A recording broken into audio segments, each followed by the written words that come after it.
Башка темага.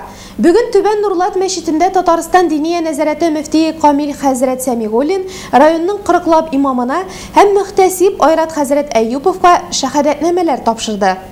Махсус таныклыкка ия булучылар арасында Исмәгыйль хәзрәт Мингалимов та бар. Ул Чулпан мәчетендә 10 еллап имам-хатиб вазифаларын башкара. Бик зур исторический не бит инде ул.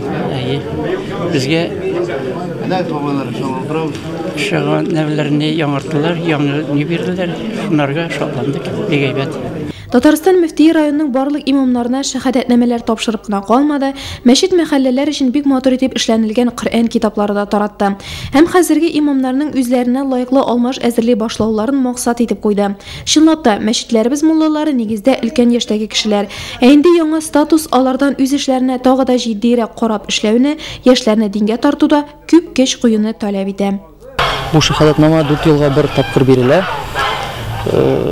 Иншалла алар белән эшләштек, төрле сорауларга җавап бирергә тырыштык. Аллаһка шөкер.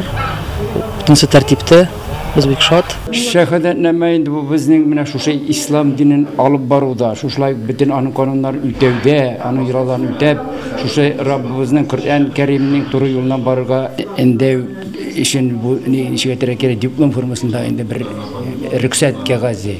Яңа документлы булу район имамнарының җаваплылыгын да арттыра. Һәр берсе үз мәхәлләсенең хуҗасы буларак, андагы тәртип һәм тынычлык өчен җаваплы.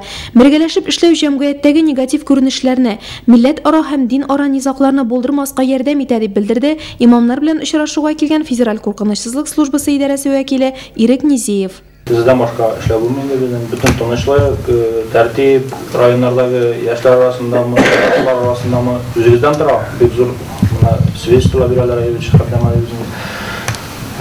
бер яктан вроде официальный инде документ берсен әйтәм, үзегезгә куелган вазифаларны үзегез үтәгәнгә күрә, шуны бик зур эшләр дип саныйм инде мин берсен әйткәндә. Хәзерге вакытта экстремизмга каршы чаралар бара.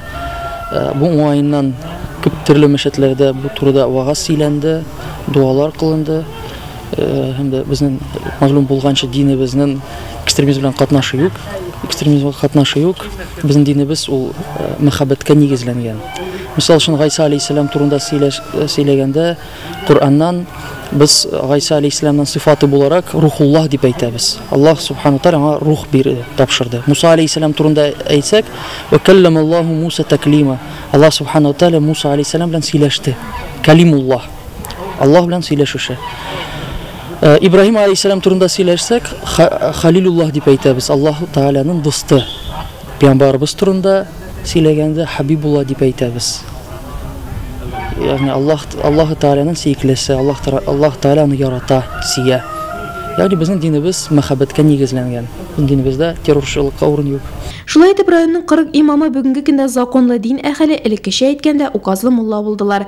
Документ кулда, тик имам-хатиб эшенә кагылышлы сораулар әлегә ачык кала бирә. Имамга хезмәт хакы тиешме? Мәчетләрнең хуҗалык чыгымнарын азайтып булырмы? Шәкертләрне укыту мәсьәләләре. Җыелучылар Татарстан Республикасы Диния нәзарәте мөфтиенә шул сорауларны да җиткерә алды.